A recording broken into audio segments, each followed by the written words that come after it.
A brutal landscape. Jagged peaks like broken teeth against a blood-red moon.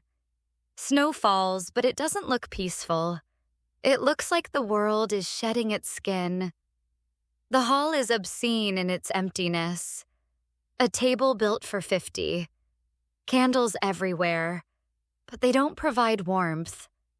They make the shadows dance like ghosts mocking the living. Kalen Gray, 38, scarred, massive, exhausted in his bones, sits at the head of the table. He's not eating. He's going through the motions. A piece of meat, a sip of wine, mechanical, dead. 2 massive black wolves, Shadow and Ash, press their heads against his knees. He absently strokes their fur. It's the only gentle thing about him. Clothes on. Kalen's hands, covered in scars, some old, white and raised, some newer, still pink. These aren't warriors' scars. These are sacrifice scars. Clothes on. Kalen's face, he's handsome in the way a cliff face is handsome. Brutal, unforgiving, shaped by violence. His eyes are winter sky blue, but there's nothing behind them. He's looking at the candles like he's trying to remember what waiai, not louder but heavier, I said. Send them away. The guard's footsteps retreat quickly, too quickly. Kalen picks up his goblet, stares into the dark red wine like it's a mirror, puts it down without drinking. Shadow whines, a low, mournful sound. Kalen, Conteed. To the wolf, his voice finally cracking with something human. I know, boy. I know. He stands. His armor, black plate, fur trimmed, makes a sound like a death knell. He walks to the massive window. Outside, the village of Oakhaven glows with firelight in the valley below. Kalen, Conti, whispering to himself. They fear me. They should. I am everything they believe I am. Clothes on. His reflection in the window. For just a moment, his eyes flash amber. Not human. Not quite wolf. Something else. Something cursed. Exterior zur village of Oakhaven. Market Square. Same time. The village is the opposite of the castle. Cramped, loud, alive with desperation. People haggle over bread. Children run through the mud. A hanging cage in the center square holds a thief, half dead from exposure. Super, the village, where people matter less than coin. Lena Voss, 24, thin, exhausted, ink-stained fingers, moves through the crowd like a ghost. She's not ugly, she's invisible. Her dress is gray wool, patched badly. Her hair is pulled back so tightly it looks painful. She stops at a baker's stall. The baker sees her and his face goes flat. Baker. No credit. Lina. Soft. Practiced. I'm not asking for credit. I have coin. She places 3 copper pieces on the counter. They're worn smooth. The baker counts them with suspicion. Baker. This buys you half a loaf. Lena. No emotion, just math. Last week it bought a full loaf. Baker. Last week the king's taxes weren't raised. Take it or starve. Lena takes the half loaf. Doesn't argue. Doesn't cry. She's done this dance too many times. She walks past a group of village women gossiping by the well. They stop talking when she approaches, then start again the moment she passes. Village woman number 1, loud enough for Lena to hear. I heard the Voss girls spent 12 hours at the Ledger House yesterday. 12 hours. Village woman number 2. And her father didn't even save her supper. Village woman number 1. Well, what's she expect? She's not the pretty one. Lena's step falters. Just for a second. But she keeps walking. Interior Lena's cottage. Kitchen. Continuous. The cottage is small, dark, cold. 4 people live here, but it feels abandoned. Lena's father, Elder Torin Voss, 55, hard eyes, politician smile, sits at the table with Lena's 2 brothers, Darren, 28, and Cole, 26. They're eating stew. There's no bowl set for Lena. Lena enters, puts the half loaf on the table. Torin, not looking up. Half? Lena, prices went up. Torin, then you should have bargained better. Lena, I did. Darren, mouthful. Maybe if you smiled more, he'd give you a discount. Cole, laughing. She'd have to remember how to smile first. Lena says nothing. She goes to the small desk in the corner, her workspace, sits, picks up a quill, starts copying ledgers by candlelight. Torin watches her for a moment. His expression shifts. Not to kindness, but to calculation. Torin, carefully. Lena, come here. Lena tenses. She knows that tone. She stands, walks over. Torin, Contid. The village council met today. Lena, carefully neutral. Yes, Papa. Torin, we've decided someone needs to deliver a tribute to the king. A personal tribute. To soften his demeanor. Show him we're loyal. Lena, quiet. You want me to go to the castle? Torin, someone has to. And you're available. The word available lands like a slap. Lena looks at her brothers. They won't meet her eyes. Lena, when? Torin, tonight. The moon is full. It's tradition. He slides a small wrapped parcel across the table. It's tied with red string. Torin, Contidi. Give him this. Tell him it's a gift from the people of Oakhaven. Be polite. Be soft. The king has been alone for a long time. Perhaps a kind word will make him remember mercy. Lena picks up the parcel. It's heavier than it looks. Lena, something sharp in her voice. What is it? Torin, too quickly. A locket, with a dried flower from the southern valleys. A token of peace. Lena looks at him. Really looks. And for the first time, she sees something in her father's eyes that terrifies her. Guilt. But she nods. Because what choice does she have? Exterior. Forest path. Night. Lena walks alone. The forest is not kind. It's the kind of dark that has weight. The trees are skeletal. The wind sounds like breathing. She clutches the parcel to her chest. Her thin cloak does nothing against the cold. Lena, whispering to herself a prayer. Please don't let him kill me. Please don't let him kill me. Please. She stops, because ahead through the trees she can see the castle. Exterior, castle. Iron peak. Gates. Continuous. The castle doesn't look built. It looks grown, like a tumor of stone and iron.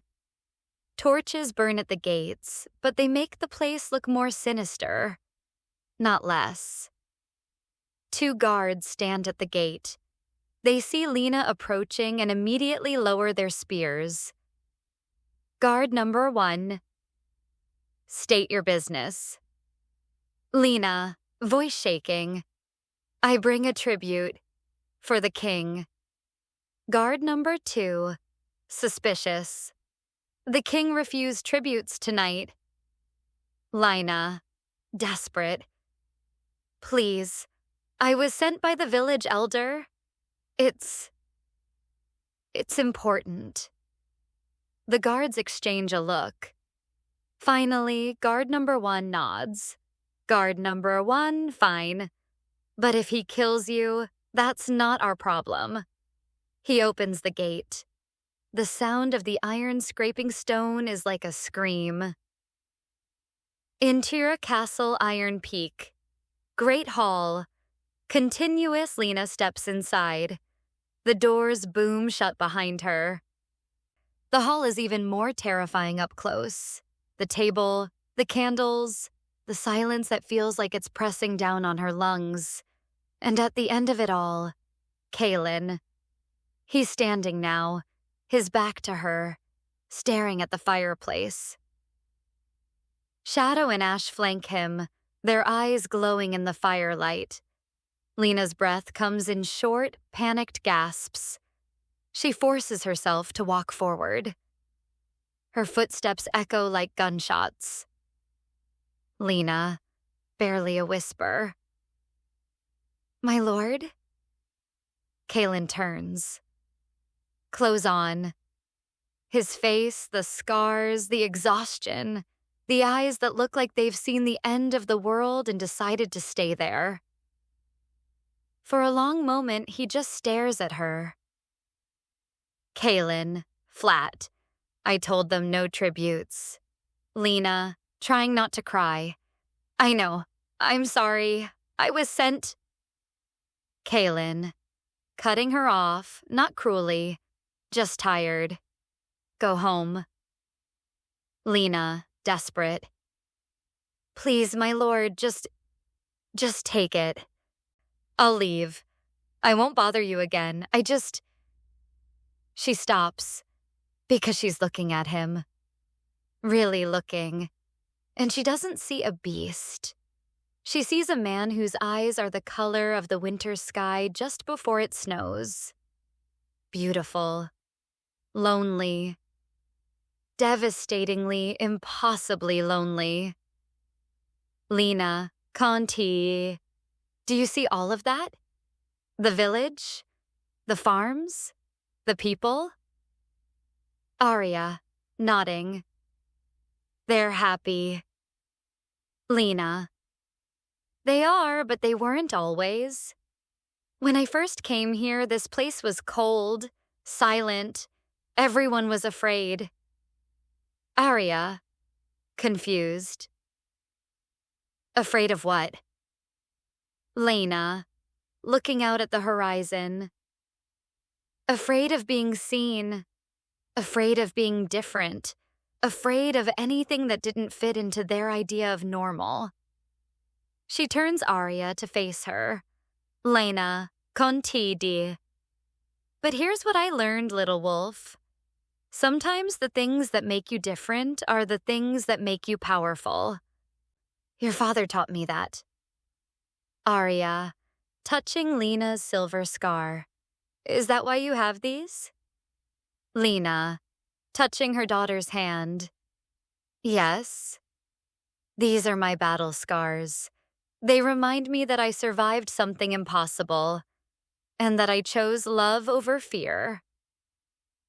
Kalen, OS. Are you filling our daughter's head with dangerous ideas? Lena turns. Kalen approaches, older but no less powerful. The white streak in his hair is broader now, but his eyes are brighter than they've ever been. Lena, grinning. I'm teaching her that dangerous ideas are the only ones worth having. Kaylin laughs, taking Arya from Lena's arms and tossing her in the air. The little girl shrieks with delight. Arya. Papa again. Kaylin, setting her down. Later, little one. Right now, your mother has reading lessons to teach and I have a council meeting. Arya, pouting. Boring. Lena, laughing. Very boring, but necessary. Arya runs off toward the stairs, chased by a young wolf. One of Shadow's pups.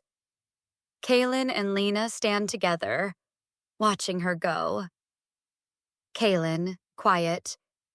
Do you ever regret it? Giving up your human life for this? Lena, not hesitating. I didn't have a human life. I had an existence. You gave me a life. Kaylin, we gave each other a life. Lena, leaning into him. Yes, we did. They stand in comfortable silence, watching the kingdom they built together. Kaylin. The Southern Kingdoms sent another envoy. They want to discuss trade agreements. Lena, amused. They're still afraid of you. Kaylin, grinning. Good. Lena, playful. You're incorrigible. Kaylin, pulling her close. You love it. Lena, I love you. Kaylin, kissing her forehead. And I love you. My impossible, stubborn, ink-stained queen. A horn sounds from the gates, both of them tense instinctively, years of training kicking in. But then they hear laughter, cheering. Kaylin, conteed, relaxing. Another wedding party. Lena, smiling. The third one this month? Turns out when people aren't starving, they have time for love. Kaylin, looking at her. Imagine that. They turn from the battlements and walk together toward their daughter's laughter, toward the life they built from poison and silence. Final shot. Exterior. Castle Iron Peak. Aerial view. Sunset. The camera pulls back, showing the entire kingdom. The castle no longer looks like a prison. It looks like a home. Smoke rises from chimneys. Flags fly from towers. The forest around it is no longer threatening. It's protecting. And at the very top of the highest tower, two figures stand silhouetted against the setting sun. A wolf howls. Then another. Then a chorus. Lena, V.O. They used to call us cursed. Monsters. Things to be feared and destroyed. Kaylin, V.O. But we weren't the curse. We were the cure. Lena, V.O. For loneliness. Kaylin, V.O. For silence. Both V.O. For invisibility. The sun sets, the wolves howl. The kingdom sleeps peacefully. Lena, V.O. We are no longer alone. Kaylin, V.O. No. Lena, V.O. Final line, whispered. We are the storm. Thunder rumbles in the distance, not threatening, promising. Lena's first night in the castle, Intira Castle Iron Peak, guest chamber, night. Lena sits on the edge of a bed that's bigger than her entire cottage back home. She's cleaned up, wearing a simple nightdress someone left for her. She's alone. She looks at her hands, the ink stains still there, darker now against clean skin. A soft knock. Lena jumps. Lena, nervous. Come in? The door opens. Kaylin stands there hesitant. He's wearing simple clothes, no armor, no crown. Just a man. Kaylin, I wanted to make sure you had everything you needed. Lena, looking around. This room is bigger than my house. Kaylin, stepping inside, awkward. If it's too much, I can have you moved. Lena, quickly. No, it's perfect. It's just different. Silence. Neither of them knows what to say. Kaylin, finally. I'm sorry for what happened. Your father. Lena, interrupting. Isn't worth talking about. Kaylin, but you lost your family because of me. Lena, meeting his eyes. I didn't lose anything I actually had. Kaylin sits on the opposite end of the bed, careful to keep distance between them. Kaylin, still, you gave up everything. Lena, honest. I gave up nothing and gained everything. Kaylin. How can you say that? You're trapped here now. With me. Lena, sliding closer. I don't feel trapped. Kaylin, looking at her. What do you feel? Lena, thinking. Seen. For the first time in my life, I feel seen. Kaylin's expression breaks. He reaches out, tucking a strand of hair behind her ear. Kaylin, you are. I see you. Lena, voice soft. Then I'm exactly where I'm supposed to be. They sit together in comfortable silence until Lena's eyes start to close. Kaylin, standing. I should let you sleep. Lena, grabbing his hand. Stay. Please. Just until I fall asleep. I don't want to be alone. Kaylin, sitting back down. Neither do I. He stays until her breathing evens out. Then he stays a little longer. Interior Castle Iron Peak, Armory, night. 2 months after the bonding, Kaylin stands alone, staring at his reflection in a polished shield. He looks at the silver scars on his chest, the permanent marks of the bond. He slams his fist into the shield. It dents. Kaylin, to himself, voice breaking. What have I done? Lena, OS. You saved us both. Kaylin spins. Lena stands in the doorway, wrapped in a sleeping robe. Kaylin, you should be asleep. Lena, walking toward him. I felt you. Through the bond. You're in pain. Kaylin, turning away. It's nothing. Lena, grabbing his arm, forcing him to face her. Don't lie to me. I can feel it, Kaylin. The guilt, the fear. Talk to me. Kaylin, exploding. I ruined you. The words echo in the stone room. Kaylin, conted. Quieter, devastated. You were innocent. Pure. And I marked you. Changed you. You'll never be fully human again because of me. Lena, calm, good. Kaylin, shocked. What? Lena, stepping closer. I said good. Do you know what I was before I met you? A ghost. I moved through the world and no one noticed. I could have disappeared tomorrow and the only thing people would have missed was the work I did. She takes his hand, pressing it against her chest, over her heart. Lena, conteed. Now I have a heartbeat that matters. Now I have a voice that's heard. Now I have a purpose that's mine. Kaylin, voice breaking. But you could have had a normal life. A husband who wasn't cursed. Children who weren't. Lena, interrupting.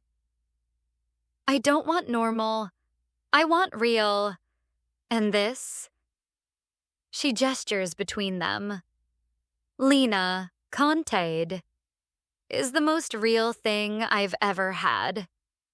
Kaylin pulls her into his arms, burying his face in her hair. Kaylin whispered, I'm so afraid of losing you. Lena, holding him tighter. You won't. We're bonded, remember? Soul to soul. You're stuck with me. Kaylin, laughing wetly. Promise?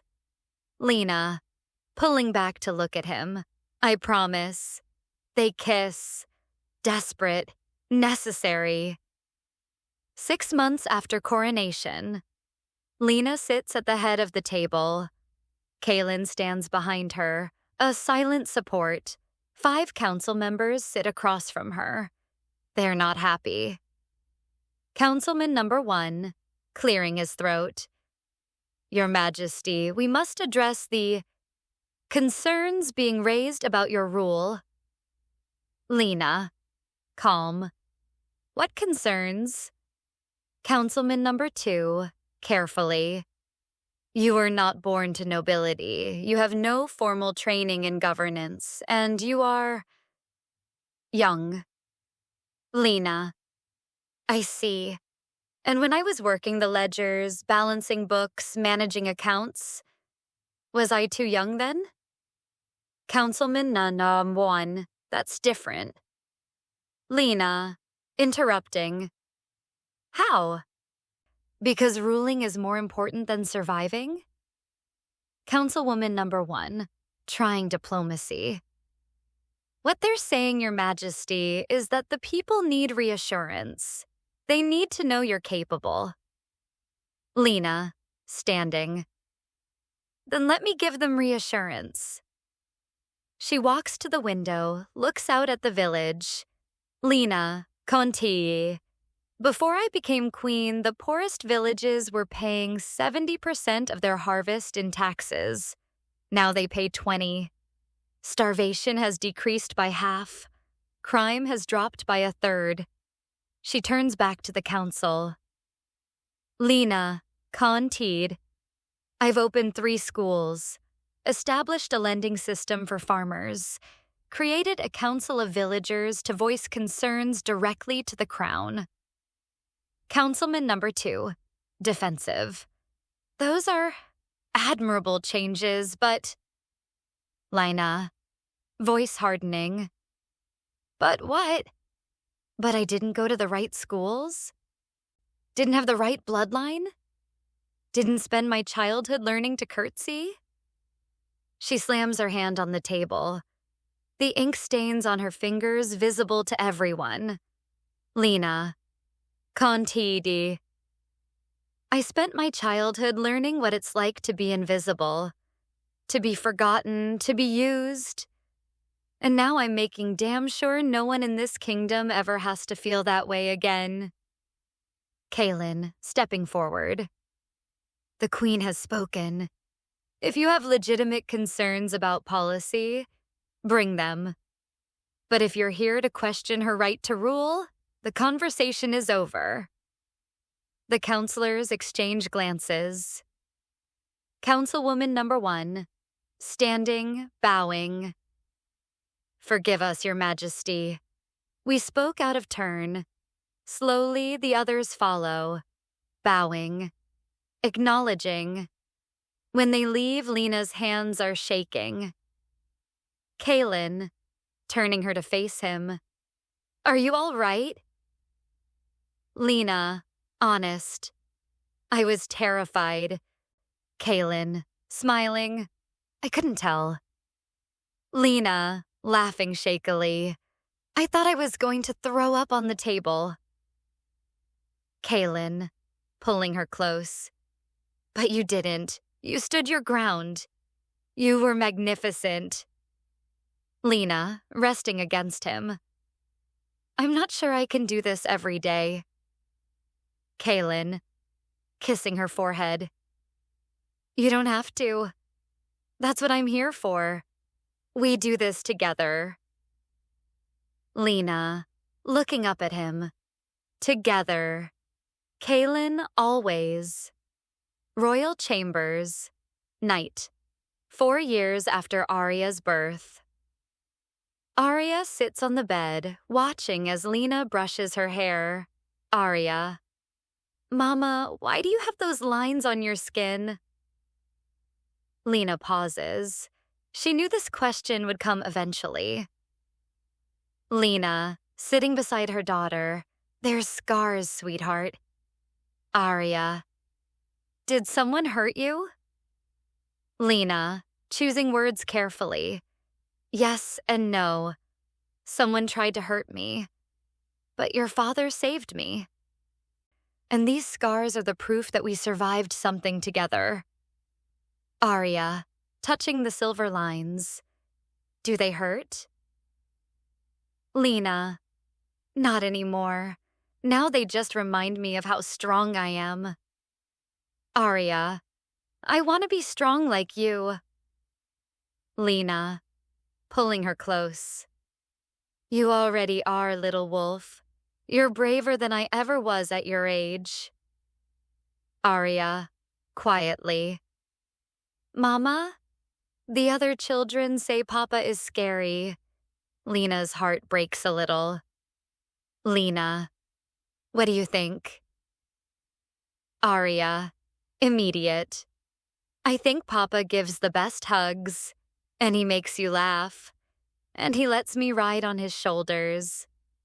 Lena, smiling. Exactly. People are afraid of what they don't understand. Your father is different, but different doesn't mean bad. Arya, will people be afraid of me too? Because I'm different? Lena, honest. Maybe, but that's their problem, not yours. You're going to do amazing things, Arya. And the people who matter will see you for who you really are. Arya, did Papa see you?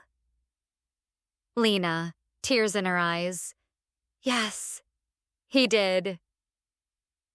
Arya, then I'll wait for someone who sees me too. Lena hugs her daughter tight, thanking every god she knows that this little girl will never have to feel invisible. Interior Castle, Iron Peak, Royal Chambers. Night, present day. Lena stands before a full-length mirror. 5 years of ruling, 5 years of love, 5 years of becoming. She traces the silver scars on her shoulder, her ribs, her collarbone. Permanent, beautiful, hers. Kaylin enters, wrapping his arms around her from behind. Kaylin, what are you thinking about? Lena, leaning back against him. About the girl who walked into this castle 5 years ago. Kaylin, what about her? Lena, smiling. I barely recognize her. Kaylin, kissing her neck. Should I be jealous? You seem fond of her. Lena, laughing. I'm grateful to her. She was braver than she knew. Kaylin, turning her to face him. She had to be. She was saving a king.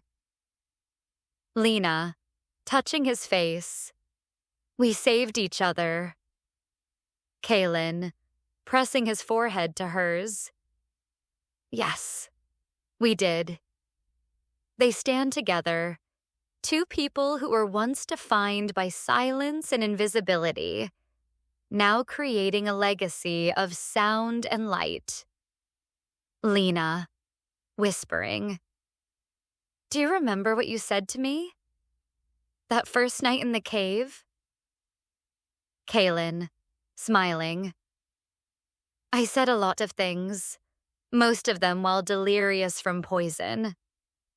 Lena, You said I was the only heartbeat that wasn't yours. Kaylin, serious now. I meant it. You were the first person in 20 years who made me want to keep living. Lena, voice thick with emotion. And you were the first person who made me feel alive. They kiss, slow, deep. A promise renewed every day for 5 years and counting. Fade to black. They said he was a monster. They said she was invisible. But together they became impossible. And impossibility is the only thing worth believing in. Softer, almost to herself. You're cold. Kaylin blinks. That wasn't what he expected. Kaylin, confused. What? Lina, stepping closer, clutching the parcel. The hearths are cold in the village, but I thought maybe you were colder. Here, alone. Something in Kaylin's expression cracks. Just a fracture, but it's there. Kaylin, voice rough. Who sent you? Lena, honestly. My father, the village elder. Kaylin, bitter laugh. Of course, and what did he tell you? To smile? To bat your eyes to make the monster remember he was once a man? Lena, quiet. No. He told me to give you this, and to be kind. She holds out the parcel. Her hands are shaking. Kaylin looks at it, then at her. His wolves growl low, sensing his sudden spike of emotion. He steps forward, slowly, like approaching a frightened animal. He reaches out, not to take the parcel, but to touch the threadbare sleeve of her dress. Kaylin, barely audible. You're freezing. Lena, trying to smile, failing. I'm used to it. Kaylin, you shouldn't be. The words hang in the air. For the first time in years, Kaylin feels something other than numb rage. He feels recognition. This girl, this invisible, shivering, ink-stained girl. She's starving for light the same way he's starving for contact. He takes the parcel from her hands. Their fingers brush. Clothes on, the contact. Her skin is ice cold. His is furnace hot. The contrast is almost painful. Kaylin unwraps the parcel. Inside is a silver locket on a delicate chain. He opens it. A dried wildflower. Yellow, fragile, impossibly out of place in this world of stone and snow. Kaylin, Conti di, voice breaking. This is from the southern valleys. Lena, nodding.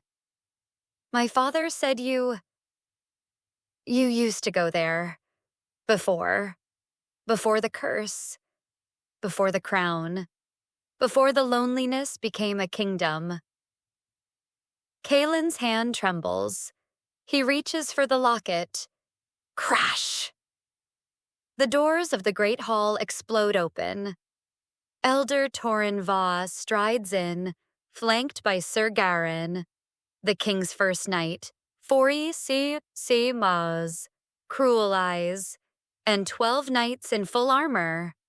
Lena spins around, her face draining of color. Lena, whispered, horrified. Papa? Torin doesn't look at her. His eyes are locked on Kaylin. Torin, voice ringing with false authority. Forgive the intrusion, my king, but we've come to ensure your safety. Kaylin's eyes narrow.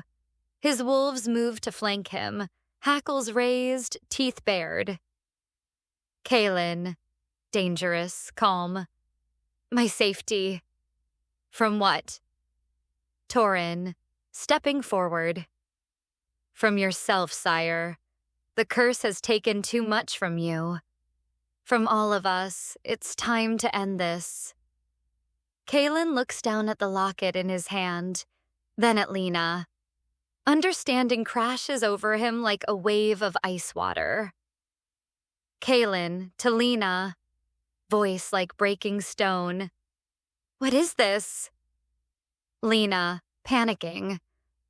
I don't know, I don't. Kaelin, roaring.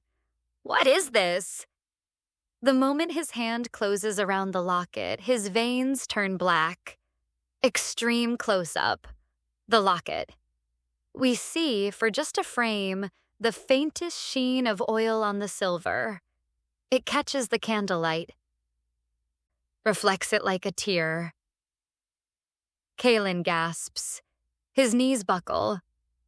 The stone floor cracks under his weight as he drops, the locket falling from his hand. Shadow and ash let out a sound that's not a howl. It's a keening, high-pitched, and mournful, as the silver thistle poison travels through the pack bond. The wolves' muscles lock up. They collapse beside their master, whimpering, paralyzed. Lena, screaming, "What did you do?" She runs toward Kaelin, but Sir Garin grabs her arm, yanking her back. Sir Garin, cold. "Stay back, girl. You've done your part." Lena, fighting, screaming, I didn't know. Kaelin looks up. His eyes are bloodshot, amber bleeding into the whites. The veins in his neck are pulsing black, spiderwebbing across his jaw. He looks at Lena, and the expression on his face is worse than rage. It's betrayal, soul deep. The kind that rewrites a person. Kaelin, voice breaking into a growl. Was it all a lie? Lena, sobbing. No. Kaelin, louder. Agony in every word. The kindness. The shiver in your voice. Was it just to get close enough to kill me? Lena, screaming over him. No, I didn't know. Please. Torin, stepping over Lena like she's furniture. Step aside, girl. You've served your people well. He draws a long silver dagger from his belt. The other knights draw their swords. Torin, Conti di. To Kaelin, almost gentle. It's not personal, my king. It's survival. The North needs a ruler who can walk in daylight, who doesn't send half our crops to feed wolves. Kaelin, struggling to stay conscious. So you used her, an innocent. Torin, interrupting. She's not innocent. She's expendable. There's a difference. That word, expendable, breaks something in Lena. She stops fighting Garen's grip, goes completely still. Then she moves. She rips her arm free, leaving skin behind on his gauntlet, grabs a candelabra from the table and swings it into Garen's face. He goes down, blood spraying. Lena, voice raw, feral. I am not a weapon, she runs, not away from Kaelin, but toward him. The knights rush forward, swords raised. Lena doesn't think. She throws herself over Kaelin's body, spreading her arms wide, her back to the swords. Lena, Contied, screaming at her father. You want to kill him? Kill me first. The knights freeze. Torin freezes. Torin, shocked, angry. Lena, sobbing, but her voice is steel. You raised me like I was nothing. You fed me scraps. You made me write your ledgers until my fingers bled. And I stayed silent because I thought, I thought maybe if I was useful enough, you'd finally see me. She presses herself tighter against Kalen, feeling his furnace-hot skin through her thin dress. Lena, conteed. Quieter, to herself, but everyone hears. He looked at me. For 5 minutes, this monster looked at me like I was a person. And you want to take that away and call it mercy? Torin, desperate now. He's a curse. He'll destroy us all. Lena, interrupting. No, Papa. You destroyed me. He just made me visible. She looks down at Kalen. His eyes are fluttering, consciousness slipping. Lena, conteed, whispering. Stay with me. Please, stay with me. Kalen's hand, shaking violently from the poison, reaches up and grabs her wrist. Not to hurt, to anchor. Kalen, barely audible. Run.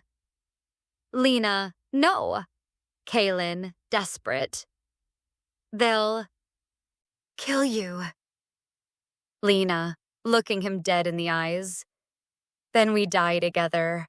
I'm done running. That moment, that single, impossible declaration, does something to the poison in Kalen's veins. His eyes flash pure amber. The black veins recede just slightly. Just enough. With a roar that shakes the rafters, Kalen erupts upward, Lena still in his arms. He's not fully recovered, but adrenaline and fury are powerful drugs. Kalen, to the knights, voice like an avalanche. You want your king?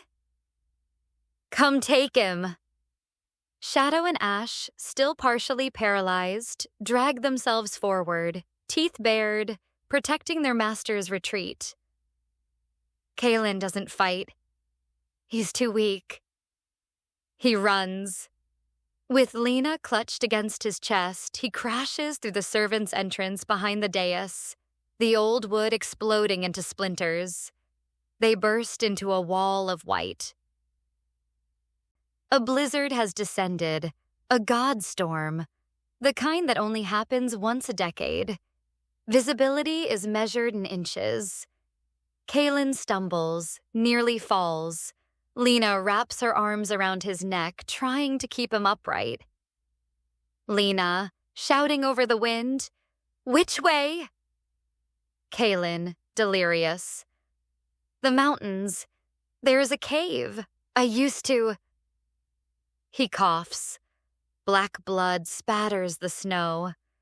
Behind them, torches appear in the blizzard, voices shouting orders. Lena, grabbing his face, forcing him to look at her. You're going to tell me where, and then you're going to let me help you get there. Do you understand? Kalen stares at her. This tiny, shivering girl, covered in his blood, barking orders at a king. He laughs. It's a broken, painful sound. Kalen. North. Follow the wolf tracks. He gestures weakly. Shadow and Ash, limping but determined, push past them into the storm.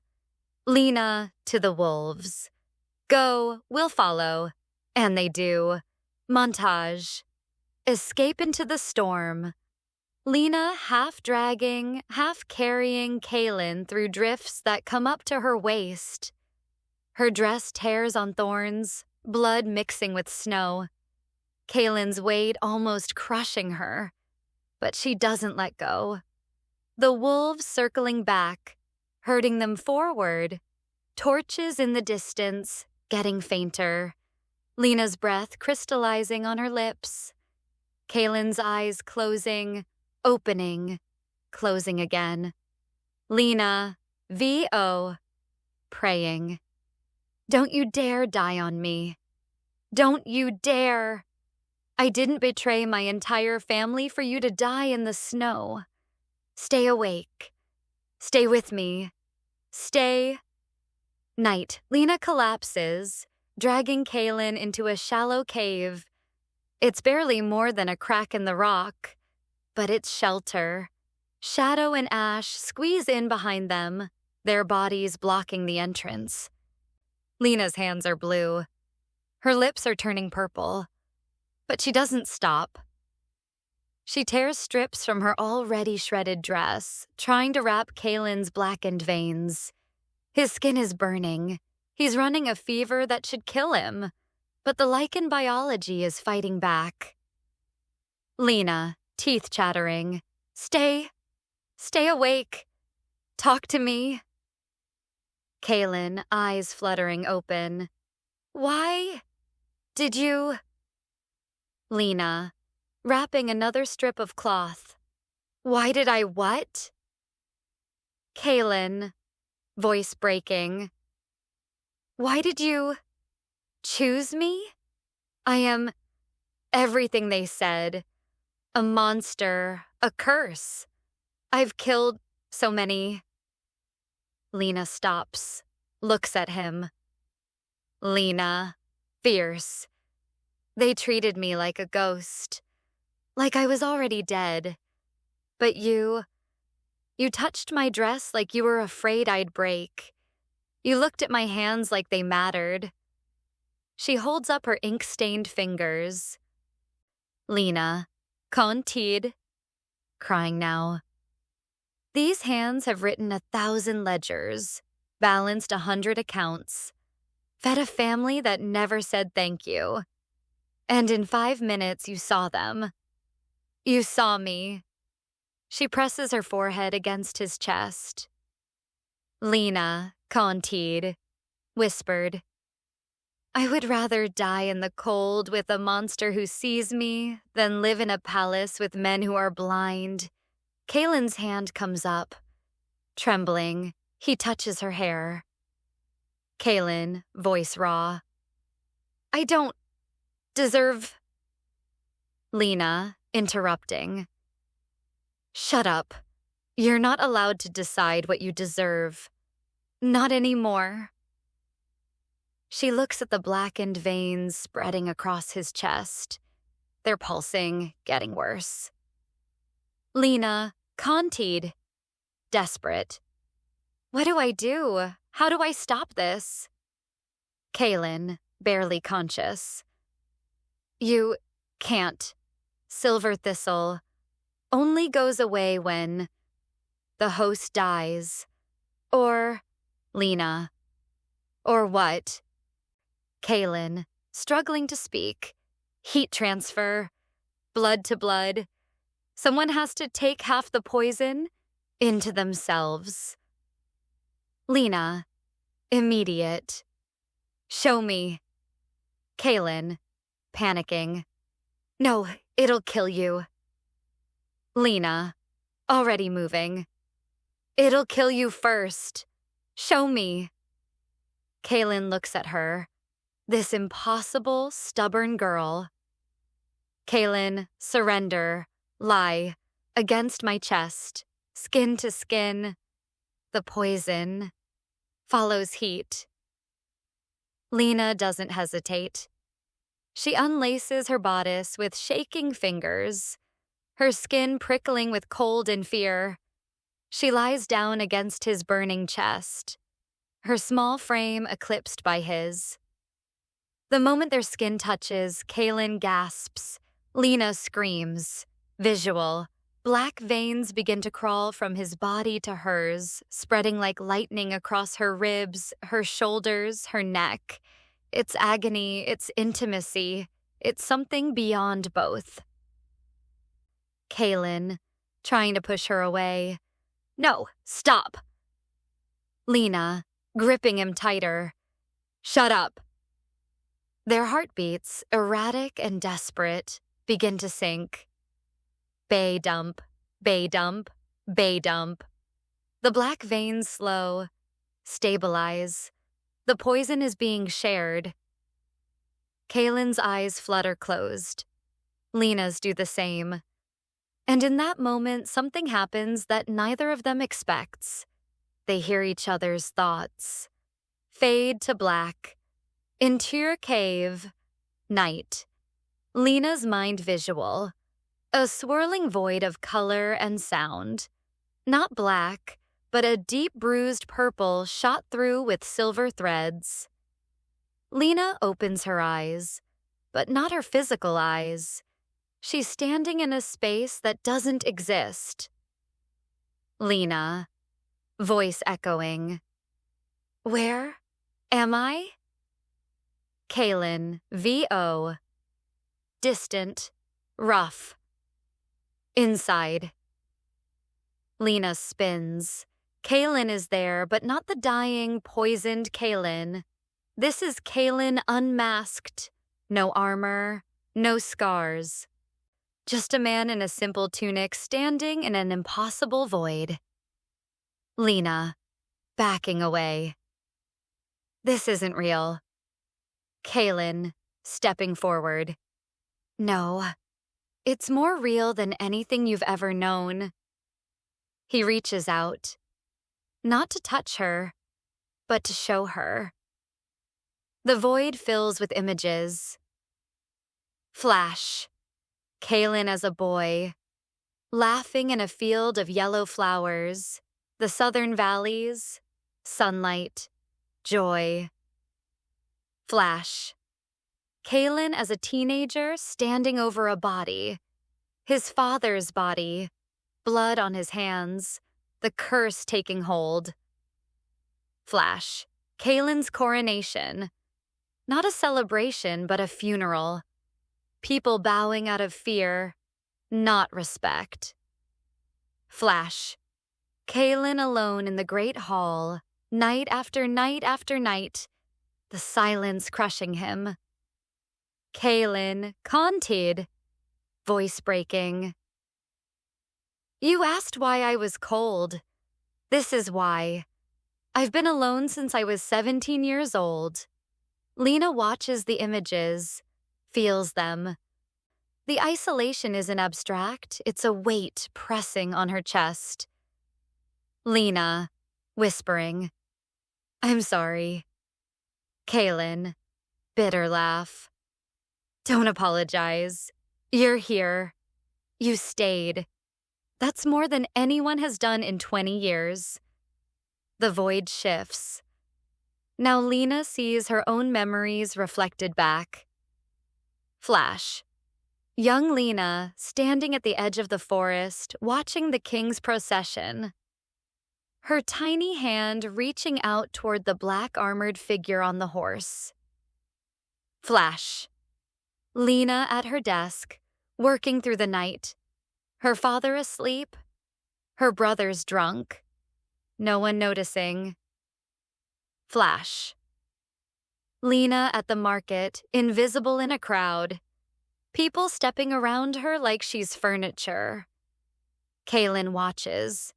His expression shifts from pain to recognition. Kaylin, con TD, realizing. You've been watching me. For years. Lena, defensive. I didn't.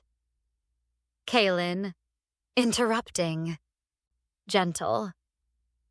You were a child, standing in the cold, reaching out to a monster. Lena, meeting his eyes. You weren't a monster. You were just alone. Kaylin closes the distance between them. In this space, there's no poison, no curse, just two people who have been drowning in silence, finally hearing each other breathe. Kaylin, voice raw. Why did you reach out? That day, when you were a child. Lena, honest. Because you looked the way I felt. That answer breaks something in Kaylin. He reaches out and cups her face with both hands. Kaylin, whispered, I don't know how to let someone in. Lena, placing her hands over his. Then let me break the door down. They don't kiss. not yet. But the space between them hums with connection. And then, smash cut to Interior Cave. Night. Real world. Lena gasps awake, her body convulsing. The black veins have stabilized, but they're still there. Thin lines on both of them now, like matching scars. Kaylin's eyes snap open. Amber. Fully aware. They stare at each other, both breathing hard. Lena, hoarse. Was that? Kaylin, nodding slowly. The bond. Blood to blood, soul to soul. Lena, panicking. I heard your thoughts. I saw. Kaylin, calm, but intense. I know. I saw yours too. Silence, the weight of what just happened settling over them. Lena, quiet. I didn't know you were kind. Kaylin, equally quiet. I didn't know you were brave. They're still lying pressed together, skin to skin, hearts beating in sync. Outside the cave, the wind howls. Shadow and Ash are still blocking the entrance, their bodies tense. Kaylin, Kant, sitting up slowly, wincing. They'll be tracking us. The storm won't last forever. Lena, sitting up too. How long until you can fight? Kaylin, testing his limbs. The poison is shared, not gone. I'm stronger than I was. But... He stops. His eyes go distant. Lena, alarmed. What? What is it? Kaylin, voice tight. The moon. It's almost at zenith. Lena, what does that mean? Kaylin looks at her. Fear. Real, primal fear in his eyes. Kaylin. It means the wolf is coming, and with the silver thistle still in my blood, I won't be able to control it. Lena, determined. Then we'll control it together. Kaylin, grabbing her shoulders. You don't understand. When I change, the man disappears. There's only hunger, only instinct. I could kill you, Lena. I could tear you apart and not even remember doing it. Lena, not backing down. You won't. Kaylin, how do you know? Lena, touching his chest, over his heart. Because I'm in here now. And you're in here. She touches her own chest. Lena, Contidi, we're connected. You said it yourself, soul to soul. Before Kaylin can respond, his body convulses. He screams, not in rage, but in agony. Kaylin's back arches. His spine cracks, each vertebra popping like gunshots. His body is rewriting itself from the inside out. Clothes on. His hands. Nails elongating into claws, tearing through the flesh as they grow. Clothes on. His face. Jaw dislocating, extending, teeth pushing through swollen gums, blood pouring from his nose. Clothes on. His chest. Ribs expanding, heart rate visible through the skin, beating so fast it looks like it might explode. He tears at his remaining clothes. They're suffocating him. The leather armor buckles and snaps. Lena presses herself against the cave wall. Her hand over her mouth, tears streaming. Kaylin, voice distorting, barely human. Lena, run. Please. I can't. Hold. His words dissolve into a roar that shakes loose rocks from the ceiling. Shadow and Ash howl in response, not in aggression, but in submission. They recognize their alpha transforming. Kalen's body explodes upward, 7 feet tall on his haunches, black fur sprouting like wildfire. His eyes, those winter sky blue eyes, bleed into molten amber. The Lycan stands fully formed, monstrous, beautiful, terrifying. He turns toward Lena. The man is gone. Interior cave, continuous. Lena doesn't run. She stands, trembling, but she stands. The Lycan advances, each step a small earthquake. His breath is hot, metallic, predatory. He lowers his massive head, sniffing, tasting the air, tasting her fear. His lips peel back, revealing fangs the length of daggers. Lena, voice shaking but firm. Kalen, I know you're in there. The Lycan snarls, a sound that vibrates in her bones. Lena, Conti di, not backing down. You told me once that the scars on your chest were stories. Stories of battles you fought for people who saw you as a monster. The Lycan pauses. His ears swivel toward her voice. Lena, Conti di, crying but steady. But I don't see a monster. I see the man who touched my dress like I mattered. I see the man who gave me his warmth when I was freezing. I see the man who is so tired of being alone. She takes a step forward. The Lycan lunges. His claws pin her to the wall. His jaws open wide enough to crush her skull. His hot breath fills her lungs. She can see the back of his throat, the darkness there. Lena, Conti di, whispering. Look at me. Kalen, stay with me. She reaches up. Her small hands cup his massive snout. She presses her forehead against his wet, black nose. Lena, Conti, through tears. You are not a monster. You are a king who has been alone for too long. And I am not leaving you. I will never leave you. The Lycan's eyes, amber and wild, lock onto hers. For one terrifying second, she thinks she's made a fatal mistake. Then a low whine vibrates through his chest. The predatory tension bleeds out of him like water from a broken dam. He doesn't shift back. The poison is too strong. But the human returns to the eyes of the wolf. Slowly, carefully, he lowers her to the ground. He slumps his massive head onto her shoulder, his weight nearly crushing her.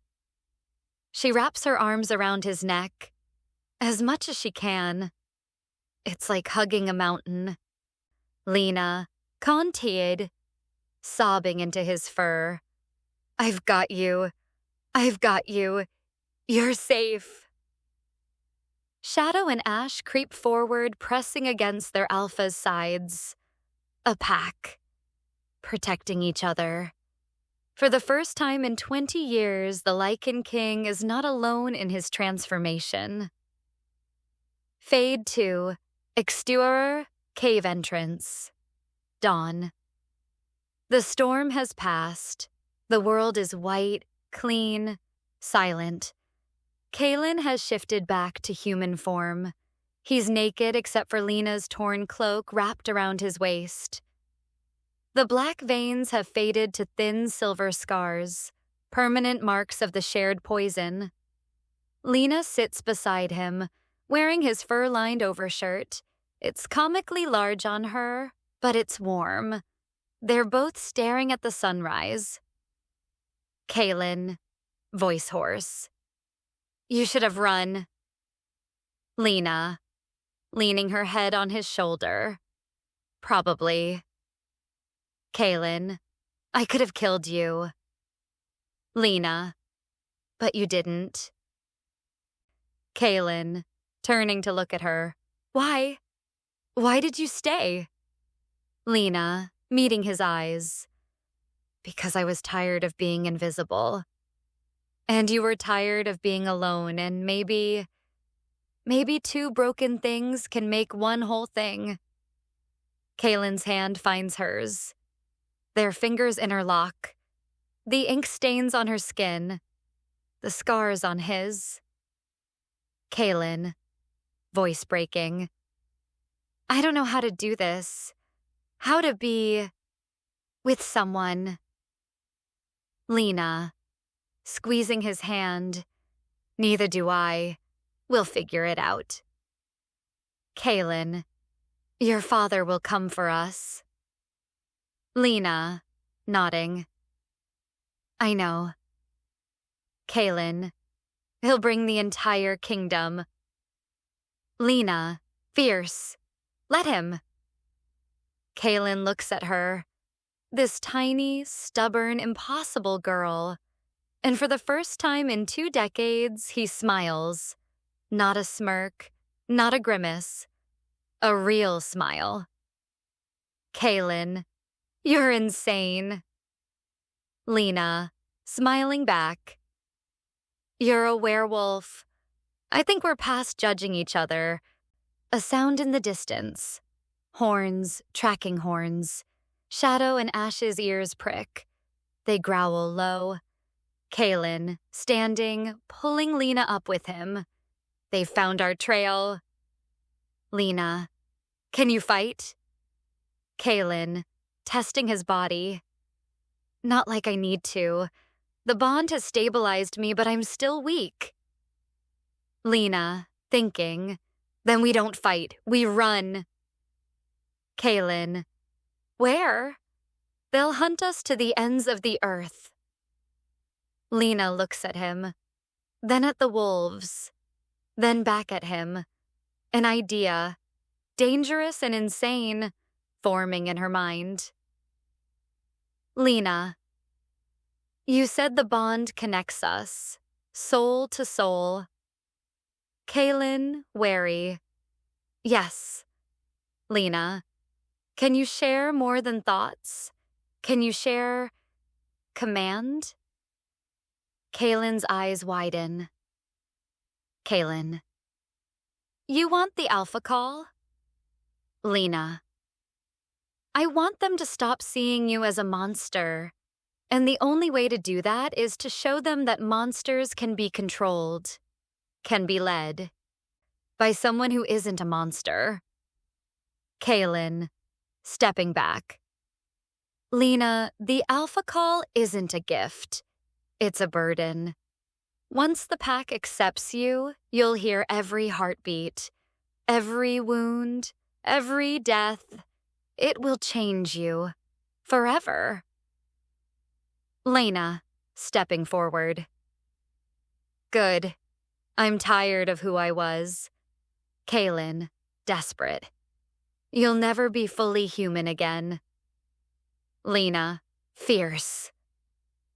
I stopped being fully human the moment they used me as a weapon. Give me the call, Kaylin. Let me fight for you the way you fought for everyone else. Kaylin stares at her. At this girl who walked into his great hall shivering and scared, and is now demanding the power to command an army of monsters. He knows he should refuse, but he also knows she's right. Kaylin, voice rough. If I do this, you're mine, and I'm yours. There's no going back. Lena, without hesitation. Then make me yours. Kaylin steps close, places his hand at the base of her skull. His claws extend just slightly, piercing the skin. Not deep. Just enough to draw blood. Kaylin, whispering an ancient prayer. From my heart to yours. From my strength to your will. From my curse to your crown. Become the voice. Become the call. Become the queen. A surge of energy, white hot and electric, floods through Lena's body. Her eyes snap open, their glowing silver. Visual effect. The world sharpens. Colors become hyperreal. She can hear the heartbeat of every living thing within a mile. She can feel the pack in the forest, waiting, watching. She gasps, stumbles. Kaylin catches her. Kaylin, can't. Holding her. Breathe. Let it settle. Lena, overwhelmed. I can hear everything. Kaylin, focus on my voice. Let the rest fade. Slowly, Lena's breathing steadies. The overwhelming rush of sensation becomes manageable. She looks up at Kaylin, her eyes still glowing. Lena, voice echoing with power. How do I call them? Kaylin. From here. He places her hand over her heart. Kaylin, conted. Don't think. Feel. The pack knows you now. They're waiting for your voice. Lena closes her eyes, takes a breath, and howls. It's not human. It's not quite wolf. It's something in between. Haunting, melodic, impossible. The sound carries across the mountains like a bell. 30 armed men, tracking through the snow, freezes. Sir Garin, alarmed. What in the hells was that? Torin, pale. That's not the king. From the shadows of the trees, yellow eyes appear. Dozens of them. The king's hidden legion emerging from the darkness. But they're not advancing on the hunters. They're circling them. Lena opens her eyes. They're still silver, but now there's a confidence in them that wasn't there before. Shadow and Ash bow their heads to her, not in submission, in recognition. From the forest, she hears the response, a chorus of howls, acknowledging the new voice. Kaylin, pride and awe in his voice. My queen. Lena, looking at him, smiling. Our pack. Together with the wolves at their heels, they walk toward the hunting party. Exterior, forest clearing, day. The hunting party is surrounded, wolves on all sides. Not attacking, just waiting. Torin and his men have their weapons drawn, but they're terrified. You can see it in the whites of their eyes. Then, through the trees, Kaylin and Lena appear. They walk side by side, equals. The wolves part for them like water. The men see Kaylin, scarred, barely clothed, marked with silver veins, and they raise their crossbows. But then they see Lena, the invisible girl, the expendable daughter, walking like she owns the ground beneath her feet.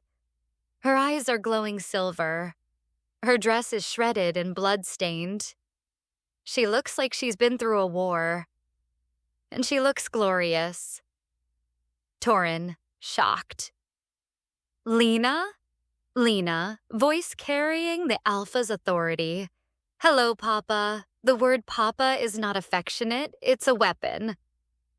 Torin, recovering, trying to assert control. Stand aside, girl. This isn't your fight. Lena, cold. You made it my fight when you used me as bait. She steps forward. The wolves move with her, a living extension of her will. Lena, conti di. You poisoned a gift I was told was peace. You sent me to kill a man who showed me more kindness in 5 minutes than you showed me in 24 years. Torin, desperate. I was protecting our people. Lena, shouting. You were protecting your pride. The wolves snarl. The men flinch. Lena forces herself to breathe, to control the rage. Lena, Conteed. Quieter, more dangerous. Here's what's going to happen. You're going to lower your weapons, you're going to turn around, and you're going to go back to Oakhaven and tell them that the king still breathes. Sir Garin, sneering. And if we refuse?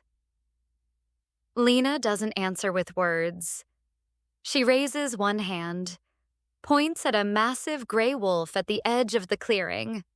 The wolf, gray mane, easily 400 pounds, steps forward, muscles rippling, teeth bared.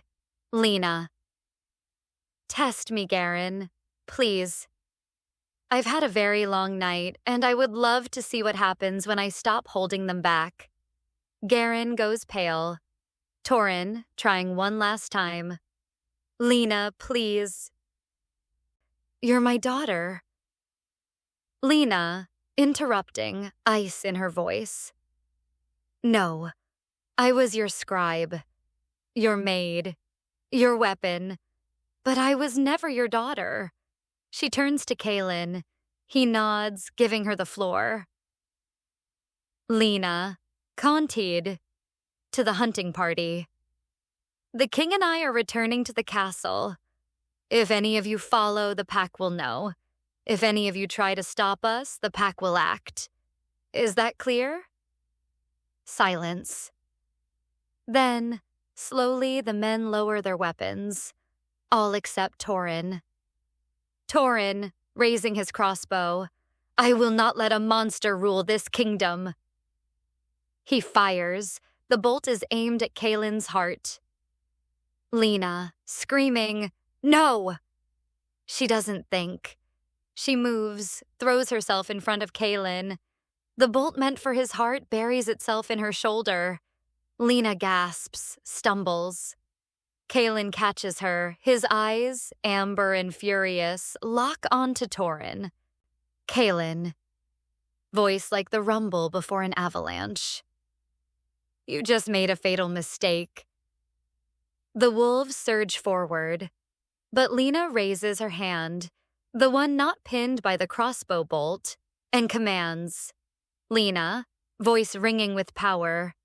Stop! The wolves freeze mid-lunge. The entire clearing goes silent. Lena, blood pouring from her shoulder, looks at her father. Lena, Conteed, breathing hard. You don't get to be a martyr. You don't get a quick death. You're going to live with what you did. Every day. For the rest of your life.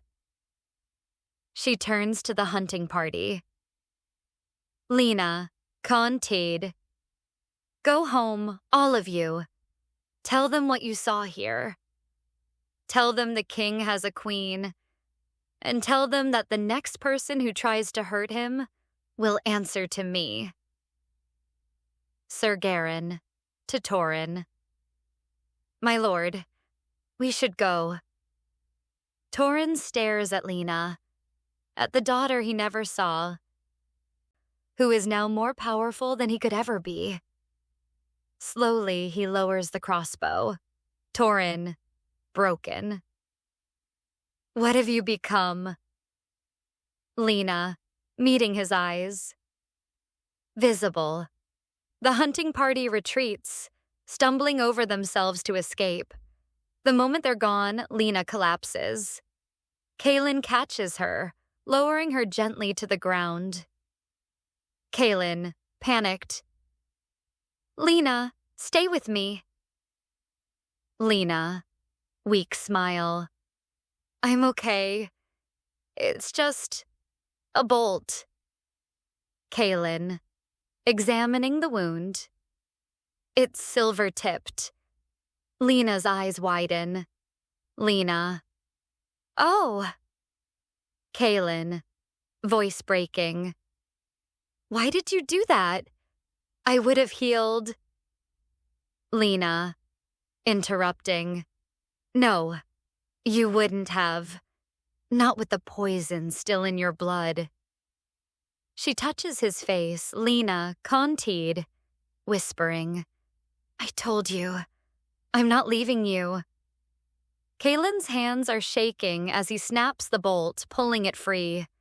Lena screams. Black veins, the same ones from the locket, begin to spread from the wound. Kaelin, desperate. No, no, no, not again.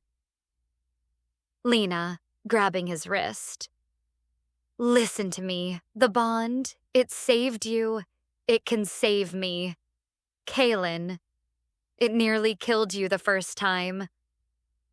Lena, fierce. Then this time we do it right. Together, equally. No more taking.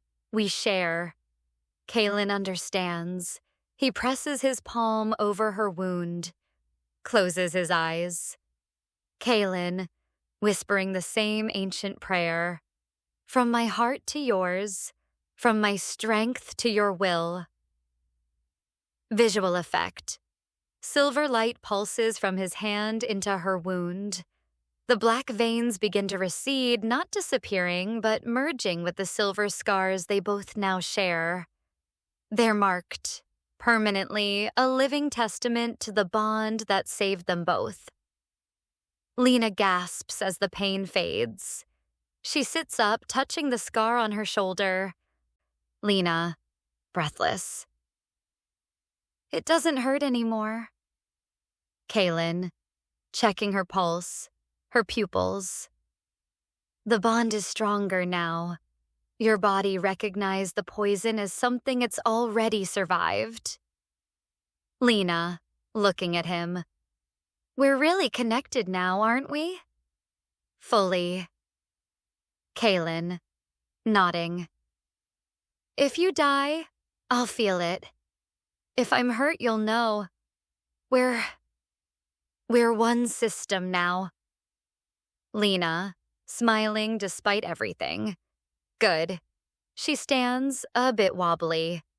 Kaelin steadies her. Lena, contented. Now, let's go take back your throne.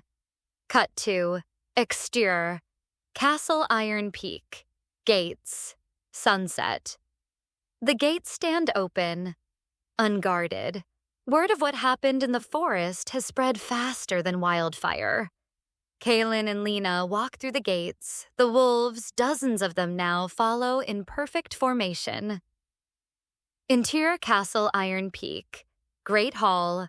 Continuous, the hall is full. Villagers, merchants, knights. Everyone has come to see if the rumors are true. When Kaelin and Lena enter, the room falls into stunned silence. Kaelin walks in his human form, but he's changed. The silver thistle has left a permanent streak of white through his dark hair. His eyes remain that haunting amber. He doesn't wear his armor. He doesn't need it. Because walking half a step ahead of him is Lena. She wears a cloak made from black fur, a gift from the pack. The silver locket, now purged of poison and glowing faintly, pins it closed.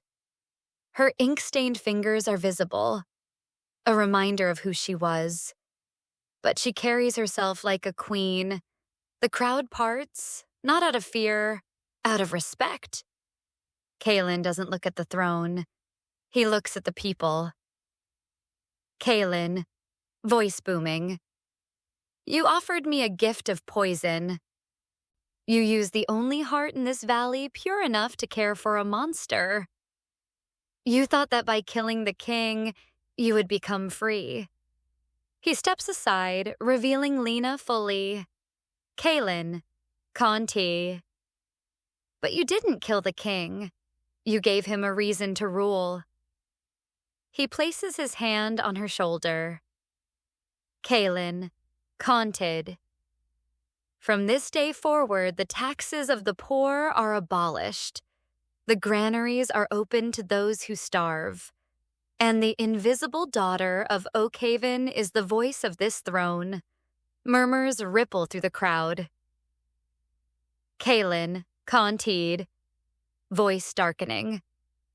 If you move against her, you move against the pack. And the pack does not show mercy twice. Lena steps forward. The crowd hushes. Lena, voice steady. I know what you think of me. The quiet girl, the scribe, the one who didn't matter. She looks at specific faces in the crowd. Lena, Conte. You stepped over me in the market. You forgot to save me supper. You used me when it was convenient and erased me when it wasn't. She pauses. Lena, Contidi. I'm not asking for an apology. I'm asking for a choice. You can keep living in fear of the man who protects you, or you can see him the way I see him, as a king who has bled for you more times than you can count and never asked for anything in return. She turns to Kaelin, extends her hand. Lena, Conte di, I choose to see him. Will you? Silence. Then from the back of the room, an old woman steps forward. Her hands are gnarled, her back bent, but she walks with purpose. She kneels, not to Kaelin, to Lena. Old woman, voice shaking. Forgive me, my queen. I see you now. One by one, others follow. Kneeling, bowing, acknowledging. Not all of them. Some leave, some glare. But enough stay. Enough see. Interior Castle Iron Peak. Throne room, night. The room has been transformed. Torches burn bright. The oppressive silence is gone, replaced with the low hum of conversation from the advisors and guards stationed around the room. Lena sits in the great stone chair. It's still too big for her, but she fills it anyway. Kaelin stands beside her, his hand resting on her shoulder. Not possessive, protective, proud. Advisor number 1, nervous. My queen, there are still villages that refuse to acknowledge your rule. They claim... Lena, interrupting, calm. They claim I'm a commoner who seduced the king. I know. Let them claim what they want. Time will show them the truth. Advisor number 2. And the matter of the southern border? The raids have increased. Kaelin, stepping forward. Send word that the king's protection now extends beyond our walls. The pack patrols the borders. Any raids will be met with fangs. The advisors exchange nervous glances, but nod. As the meeting continues, we see flashes of Kaelin and Lena's connection. Lena asks a question. Kaelin answers before she finishes the sentence. Kaelin tenses as an advisor lies. Lena immediately calls it out. They move in sync, finishing each other's thoughts. They're not just ruling together. They're operating as one mind in two bodies. Finally, the advisors leave. Lena slumps in the chair, exhausted. Lena, rubbing her temples. I don't know how you did this alone for 20 years. Kaelin, kneeling beside the chair. Poorly. She laughs. A real, genuine laugh. Kaelin takes her hand, studying the ink stains. Kaelin, Contidi. You're still covered in ink. Lena, smiling. Some things don't wash away. Kaelin, good, don't let them.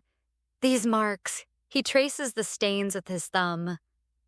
Kaelin, Conti, are proof that you survived. that you built something from nothing, that you mattered long before I saw you. Lena's eyes fill with tears. Lena, voice breaking. No one ever said that to me before. Kaelin, fierce. Then they were all fools. He stands, pulling her up with him, wraps his arms around her. For a long moment, they just stand there. Two people who were drowning in silence, finally breathing in sync. Lena, muffled against his chest. Kaelin? Lena. Thank you for being cold, for being lonely, for being exactly where you were when I walked through those doors. Kaelin pulls back just enough to look at her. Kaelin. Thank you for being brave enough to walk through them. They don't kiss, not yet. But the space between them hums with inevitability. Lena, teasing. Are you going to make me wait? Forever, or... Kaelin doesn't let her finish. He kisses her. It's not gentle, it's not soft. It's 20 years of loneliness crashing into 24 years of invisibility and creating something new, something whole. When they finally pull apart, they're both breathing hard. Kaelin, voice rough. I don't deserve you. Lina, touching his face. Shut up. You're not allowed to decide what you deserve anymore. Remember? She pulls him down for another kiss. Montage. Building a kingdom. Kaelin and Lina in the village, distributing food from the open granaries. Children who once hid now run up to touch the wolves. Lina teaching young girls to read and write, her ink-stained fingers guiding theirs. Kaelin training soldiers, but not with cruelty, with patience. Showing them how to fight alongside the pack, not against it. The castle being transformed. Tapestries replaced with windows letting in light. Gardens planted where there was once only stone. Lina and Kaelin in the great hall at night. Papers spread everywhere, working by candlelight. She falls asleep on his shoulder. He carries her to bed. The first village feast in 20 years. Kaelin and Lina at the center, surrounded by people who no longer see a monster, just a king. A messenger arriving with news. Other kingdoms want alliances. The Lycan King is no longer a curse. He's a power. Lina standing on the battlements at dawn, the wolves at her feet, the rising sun turning her silver scars to gold. Night, 1 year later.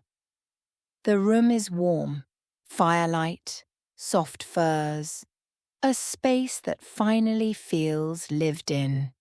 Kaelin and Lina lie in bed, tangled together. His hand absently traces the scar on her shoulder, the one from her father's crossbow bolt. Lina, sleepy. What are you thinking about? Kaelin, honest. How different everything is. Lina, propping herself up on one elbow. Good different or bad different? Kaelin, pulling her closer. Terrifying different. Lina, laughing softly. Why terrifying? Kaelin serious now. Because for 20 years I didn't care if I lived or died, and now? He looks at her. Kaelin, con Ted. Now I'm terrified every moment that something will take this away, that I'll wake up and you'll be gone, that this was all a dream, born from poison and desperation. Lena cups his face with both hands. Lena, listen to my heartbeat. She guides his hand to her chest. Lena, contedi. Feel that? We're connected. Soul to soul. Remember? Even if I'm not physically here, I'm always here. She touches his chest over his heart. Kalen, voice thick. I love you.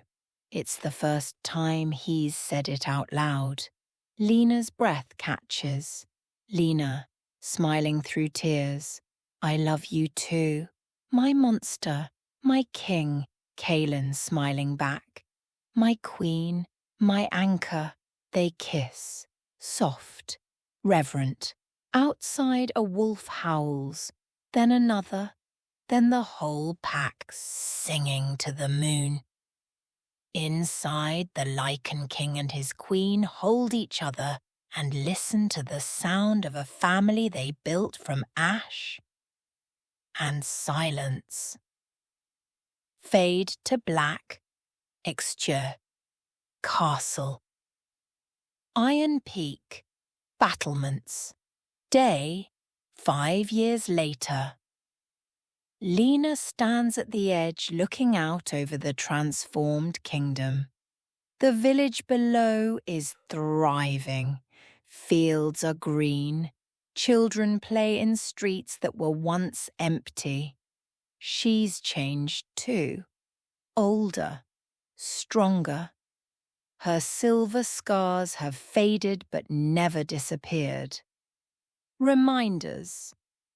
A small hand tugs on her cloak. Child's voice. Mama. Lena looks down. A little girl, Aria, 4 years old, with Kalen's dark hair and Lena's gentle eyes. But there's something else. When the sunlight catches her eyes just right, they flash amber. Lena, kneeling. Yes, little wolf. Aria. Papa says you're teaching me to read today. Lena, smiling. I am, but first I want to show you something. She picks up Aria, carrying her to the edge of the battlements.